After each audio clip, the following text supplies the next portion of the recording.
All right, everybody. New week, new trail, new camera. Same bike, same me. So letting everybody know we're at the Lake Welchel Trail near Gaffney.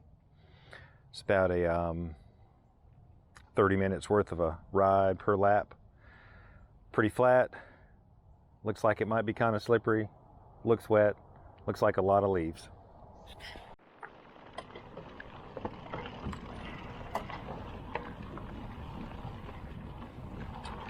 Yeah, it looks wet.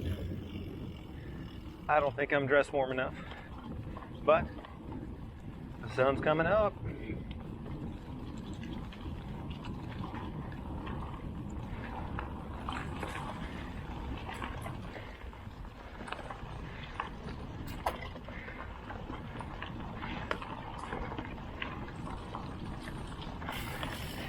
It's early, it's about 9.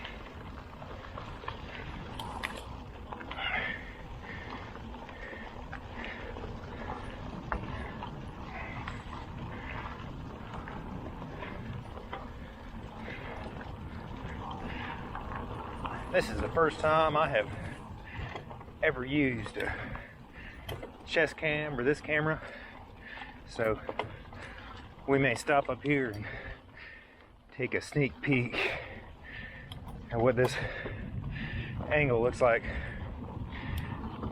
We may be going back to the helmet mount.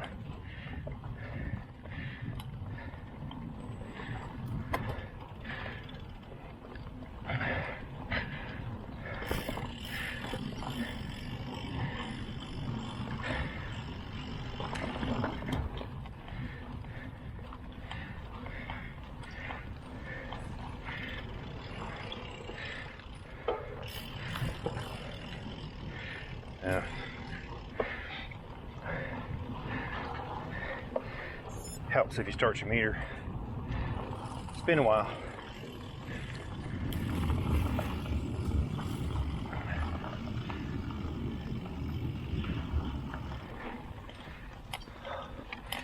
There's the lake. Getting to the start of the main loop. You can go left or you can go right. Hadn't been any designated days. But man, I have noticed in recent years when they have a directional trail, sure seems to keep the trail up better. We're gonna go this way. But first we're gonna take a sneak peek. Much better than my 9-year-old Garmin Verb. So hopefully this will be a safe ride. Doesn't appear to be as slick as I initially thought. This place doesn't hold a whole lot of water, but the Middle East sure do. Got a couple of gas spots here from the start.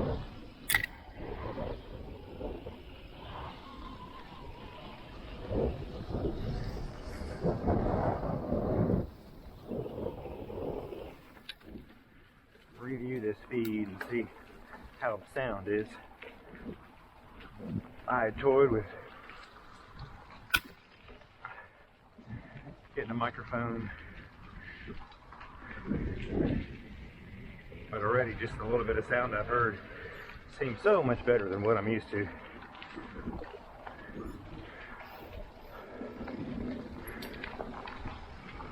But I am gonna let this feed run in its entirety and see how well a 30 gig car holds 30 minutes of riding or so.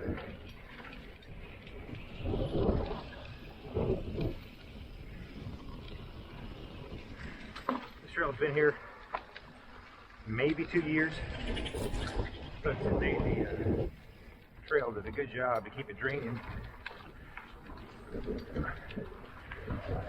I'll check on the signs on the way back to see who's responsible for this fine construction. It's very popular with folks coming from Charlotte. Last year I rode it a little bit in the spring. A lot of places around the southeast, believe it or not, outside was closed down.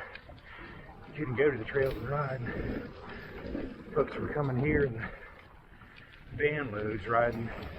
It was almost too many people on the trail to ride.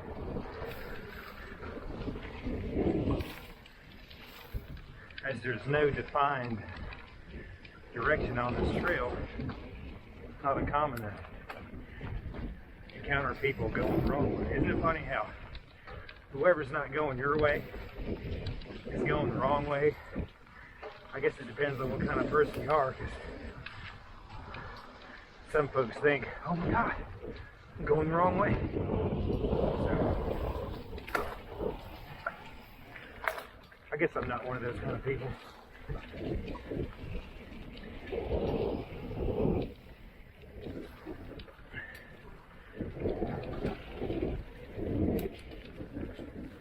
I had an incident last year with some folks I made friends with in the parking lot down in Charlotte. And we encountered each other on the other side of the trail. Maybe not really a narrower section, but man, they sure took offense because I didn't yield the right of way. I wonder who was right in that, but to be a bigger person, I of course apologize. But you never know, man. Some people are just jackasses. They wake up that way, they go to sleep that way. I don't think I'll have anybody like that today. One car in a parking lot, no bike rack, probably a hiker or a trail runner. It's very popular with trail runners out here. Fairly smooth. This time of year though, you don't know what lies within these leaves.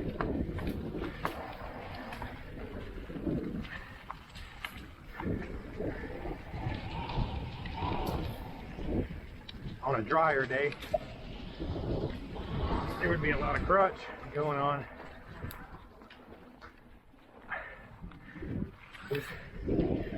Thank goodness for the rain a day ago. Man, underneath this, it could be straight up hero dirt. Plenty of grip.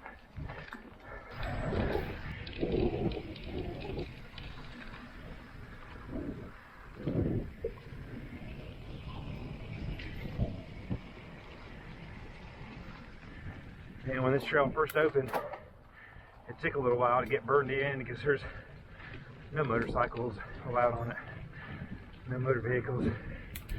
A lot of people hike.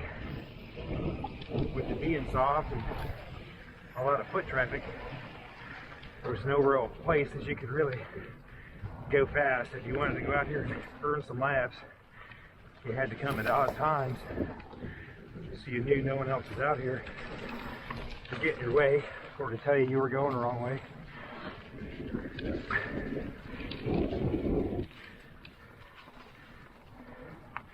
There was a time I had some pretty fast times here for a bigger, older dude, and now I can see those times are, looks like they must be set by e-bikes, because on a 30-minute lap, to be 5 minutes faster than your fastest time, I think a special kind of athlete, I guess, or a special kind of bike. Guess we'll never know. Strava doesn't care if those are e-bike KOMs.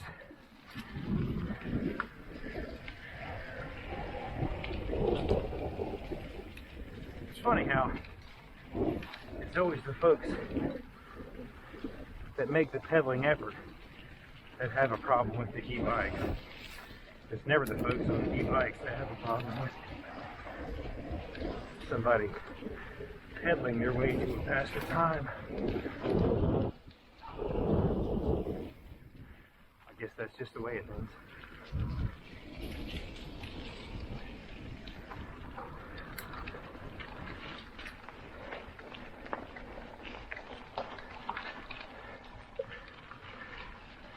Yeah, I think the helmet cam is a better way to go. We'll keep that chest strap for night riding or something when I'm using that helmet mount for another purpose. Light.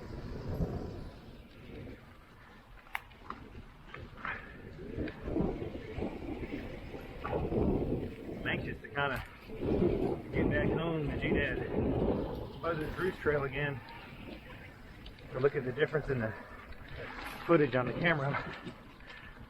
New camera, so if it doesn't come out that way, it's probably on me and me not knowing, but I'm trying to film this in 4K. Trying to record it in 4K. Let's see if it uploads like that. Just found out last week after the third time of failing to upload after I rendered the video from last week that you have extra special permission on YouTube to have a video that's longer than 15 minutes long. So that seems to be all set up. Now if you watch the last one, it's a bit lengthy. I think it was 44 minutes and some change. Maybe I could have dumbed that down a little.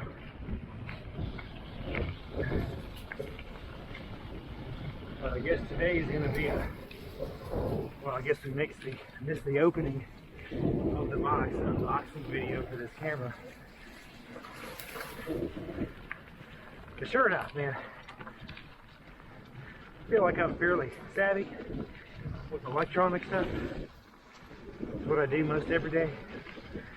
Man, damn if I didn't have to watch some YouTube video to figure out how this camera works. There wasn't a whole lot in the way of written instructions, but I guess that's a thing of the past.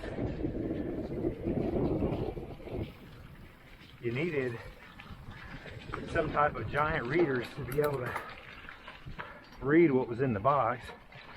What was in the box wasn't like 7 different languages. It was ridiculous in any language.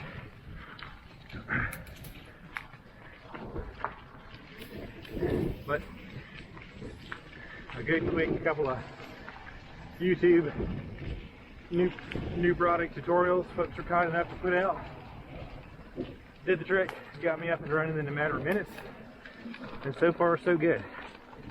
Did a couple of test videos, and man, I don't know where I've been, but maybe under the rock that I call life.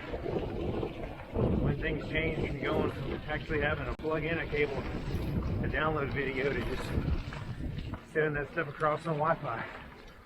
Oh, when did that start? Anyway, don't do to me. Get the camera set up, man. You unbox and take the camera out of the box, put the battery in it. You get a QR code on the screen, scan it with your phone, takes you right to the program. The program sets the camera up.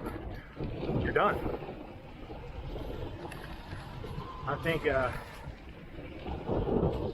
literally took longer to figure out how the memory card went in the camera than it did to download the app, get the app installed, get the camera synced, get the camera activated, and get it set for what you wanted to use. 4K at 25 frames a second seems to be popular from what I see.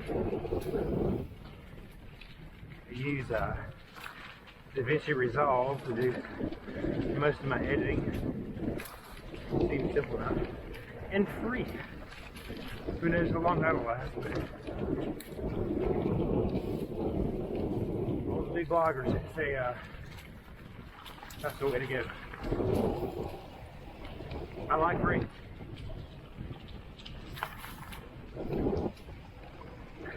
At least do more money for gas.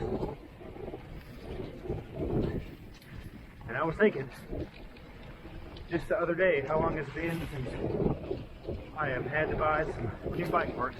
If the ride's not over, maybe I should find some wood in my car. But I've been pretty lucky with how well, especially my mountain bike stuff, has held up. I bought this mountain bike in 2015 in July, and it has been by far the best mountain bike I have ever had. Maybe a year into it, I put a little bigger fork on it. Twice now, I've replaced the pivot bearings. Man, that's 6 years. I haven't had to put a frame shock. I haven't had anything major break on the frame.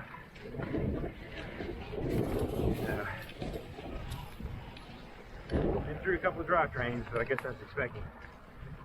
But yeah, this has been my first 1x11 when it came out, and then of course 1x12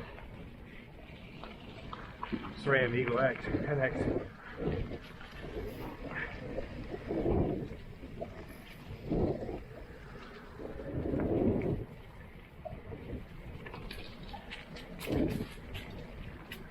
But yeah, been very fortunate. 2 years ago I bought some new wheels. Not necessarily faster, lighter, racier wheels, but just some that would I could run a different tire on and not have to keep taking off my tubeless tires, hoping they would seal the next time. Something how they seal so well right out of the box. You ride them one time, and they never really seal good again.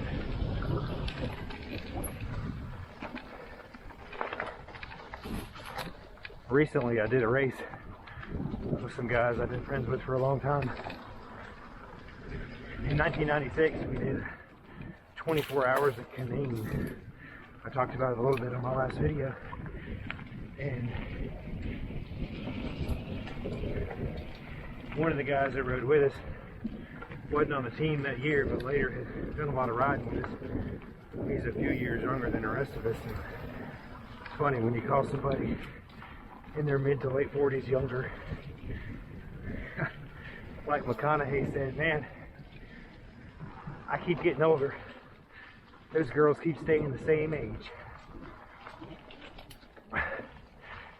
And as we did the race, he's probably the fittest, fastest, quickest, most racing under his belt.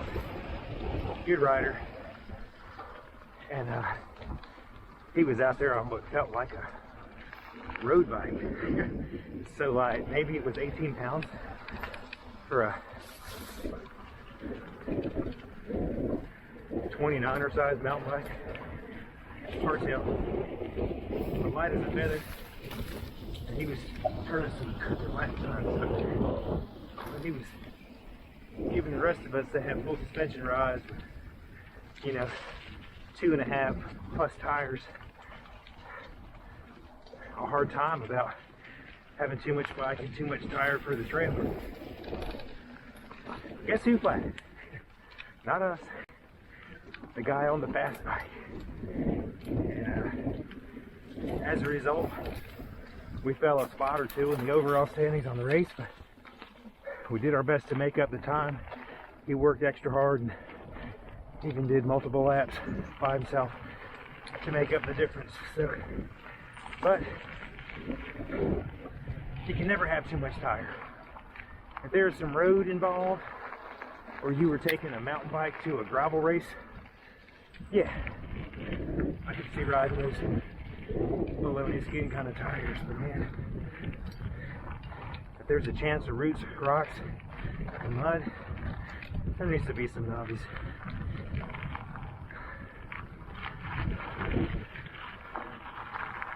As you can see, not a soul around. This is Lake Welchel.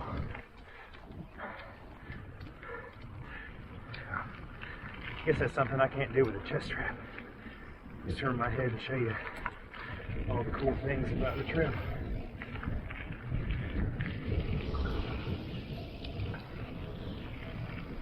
noticed that when you insist on giving commentary to your content, it certainly slows your pace.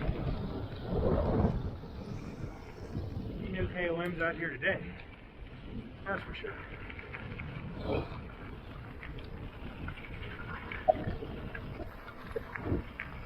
And the comment about being underdressed 20 minutes into the ride, I think it's just right.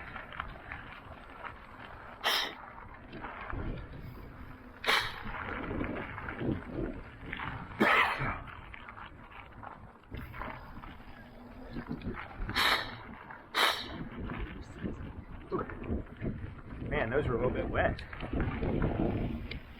Another good reason to be out here by yourself. You hadn't ridden outside all week. Your body's like, what is going on? Let's make some phlegm everywhere. It always feels good to clean it out. I think theory must be lost. Little gate here, keeping people out or something else in. This road to my left used to be a big highway through here. I can see it here towards the other end that they're doing some major taking up the road construction. Don't know why, but this used to be a pretty nice access to get back here on this side. If the parking lot was full, looks some different. Cut around the other side of the lake and work. Get eased into the back side. If I'm not mistaken, I think somebody told me there is a GPS up here. And right now,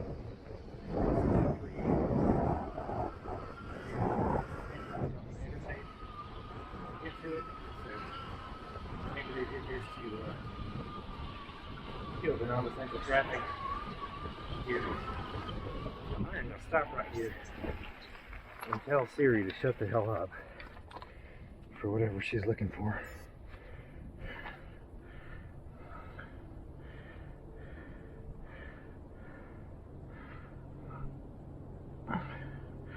Oh man, technology.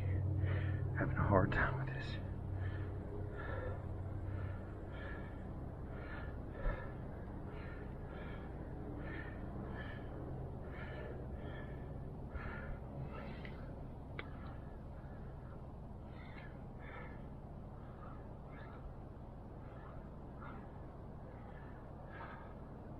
Oh my God. You know those special gloves with the fingers in them that you can touch the screen? This isn't them.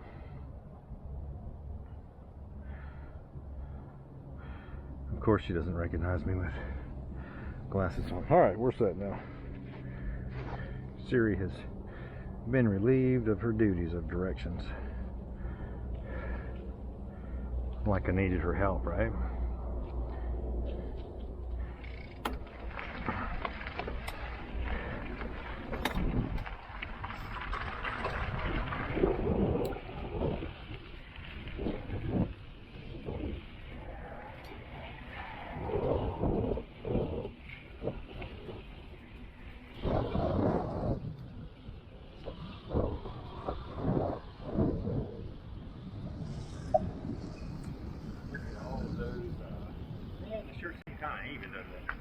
I was thinking that those were maybe fishing schools swarming out there, but I think that's some type of water inlet spaced out off of Eden. Maybe even the fish have social distancing too. What a joke. Like that helps.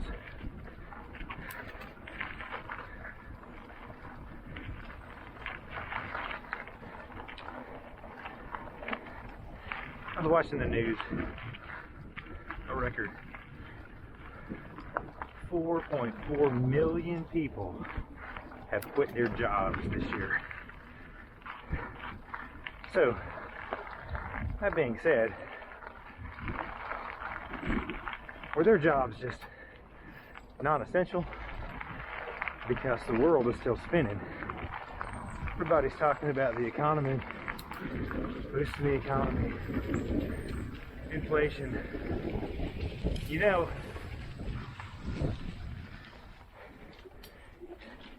if there aren't people to make things, there aren't things to buy.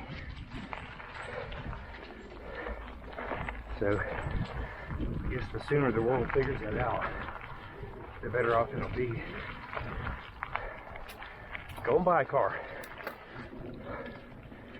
I saw statistics that car prices, used car prices, have gone up 54% in the last year.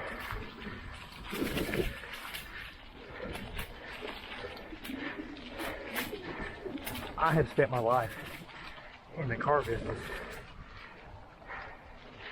In case there are other folks that haven't, just know all the money in any car dealership, no matter what you might think about how exorbitant the prices are in a service department, all of the money that's made in the dealership is made on used cars.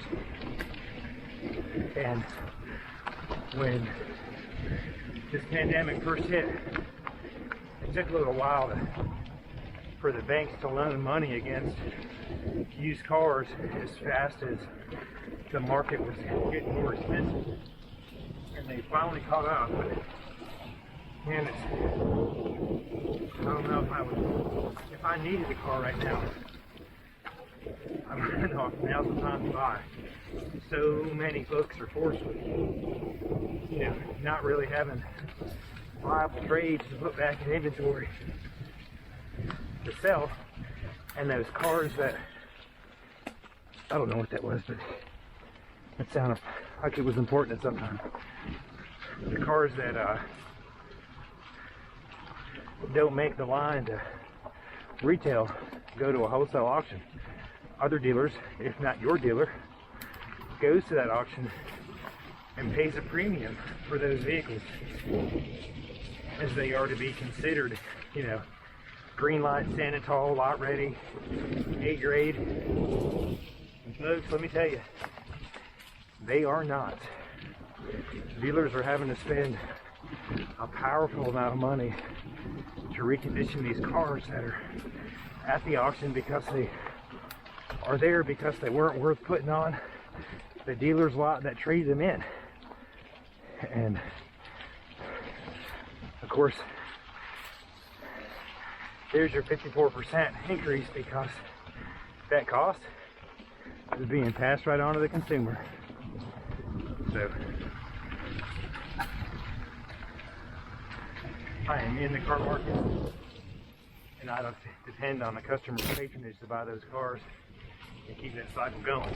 But if you haven't figured it out, now's not the best time. It seems like just saying that, in the news saying that, has driven people into a frenzy to spend whatever it takes to buy something. Even as crazy as the housing market has been, this price hike hadn't been like that.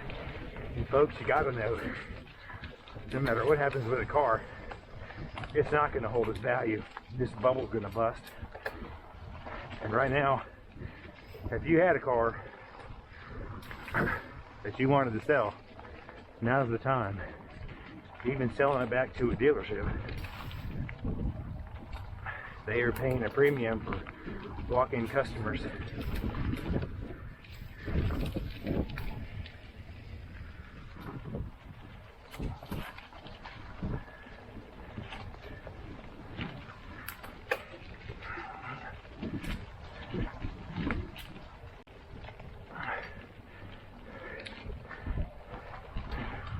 I guess everybody needs something to drive. This is America. In Europe, I guess everybody likes everywhere.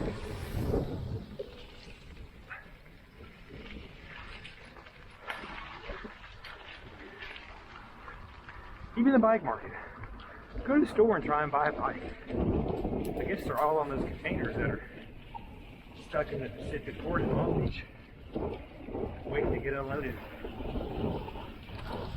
I mean, how long do you have to work 24 hours a day unloading ships before the products make the stores? A little bit of mud. And of course the absence of leaves. There. Rudy.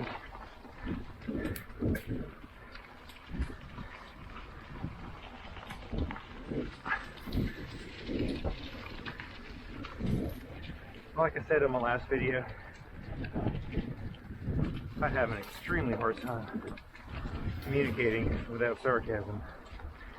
I'm sure there's a name for that. Narcissism, probably. Or maybe it's I realize that narcissism is somebody that really can't make a sentence that doesn't start I mean my. But I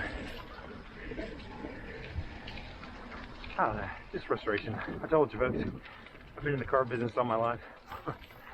And I know guys that have been in the car business, done the things I've done, and don't do it anymore. And man, let me tell you, they seem like a completely different person. Happier, from, you know, technicians to service managers. They seem so happy to be out of the business. That's one thing that hasn't suffered with the pandemic in the last year in the car business. Service numbers are up. Profit numbers are up. They certainly sold less cars, but they sure made a heck of a lot more on them.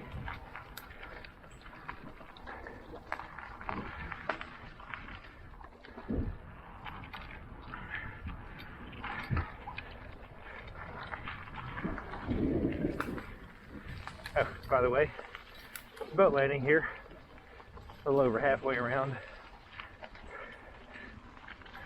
I don't know how many square acres the lake is. I'll try to get that data and find out. But a lot of fishing boats. Hey, good morning. One London rider.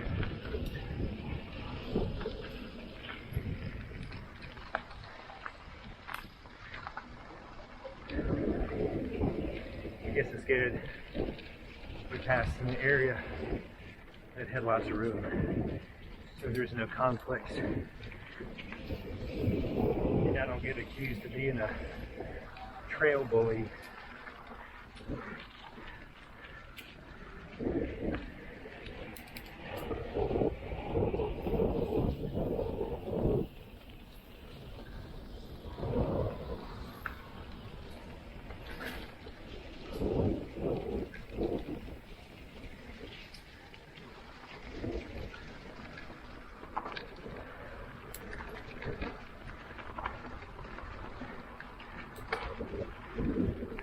How do you guys think that?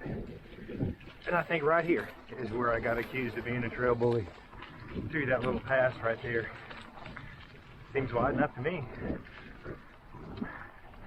But when you're riding and you see somebody else riding, you can kind of tell who's at speed, who's not at speed, who's going fast, who's just cruising around. And you know, shouldn't that be the inherent democratic way to justify who has the right of way on the trail? Who's going faster? They should have the right of way, right?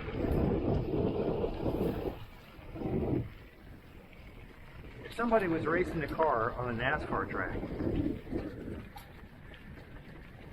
and somebody else was trying to drive across the track, and the race car hit the car who was just trying to drive across the track and maybe exit the infield. Yes, I know that could probably never happen because NASCAR is a big thing and has all kinds of crossing guards. Hey, good morning. But whose fault would it be? Would it be the race car driver who's going too fast, racing on his track? Or just the regular car driver who was in the wrong place at the wrong time and caused the crash?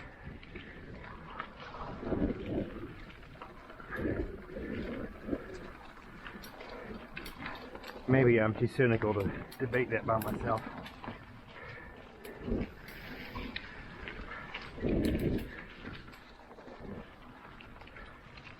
Either way, in the end, I guess it's like two fleas on a dog's back arguing about whose back it is, whose dog it is. It's a big world, and for us to survive, we all have to get along. It's the selfishness and the I, me, my, and the narcissism from everyone that makes it difficult.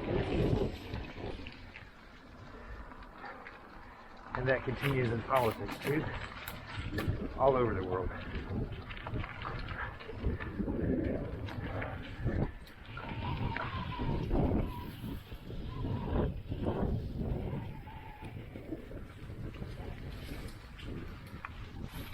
With all these countries, armies, different ideas, fighting over the same world. Whose world is it? Whose way is right? You ever ask yourself, maybe that's why they start spooking everybody with the thought of aliens. So everybody will think, oh man, maybe there is something else out there.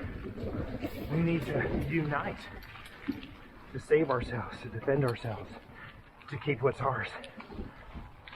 Ours. Like you made it.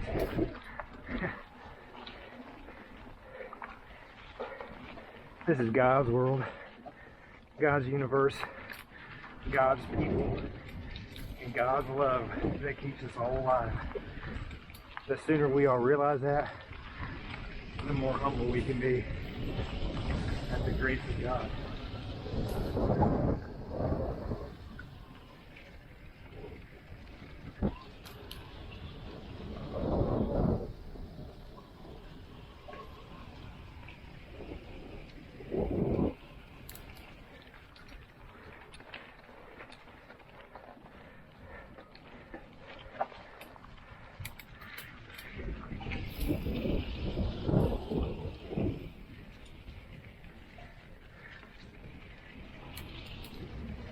Well, that's something new.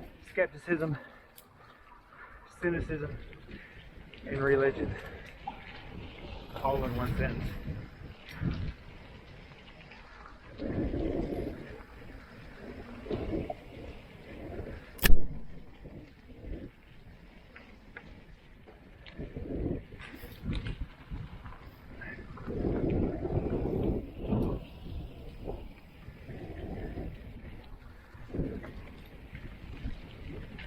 A 20-year-old movie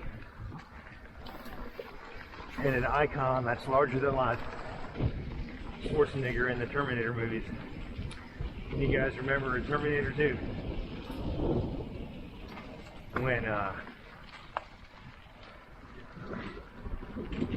little Connor is little John Connor's talking to the Terminator that's now his friend and says, "We're not going to make it, are we? I mean, as people." And the Terminator calmly responds, "It is in your nature to destroy itself." Isn't that true? The more you get, the more you want. Until you've truly lost everything that you've ever wanted, you can't really appreciate that, because the more you get, the more you want. And when you lose it all is when we gain perspective.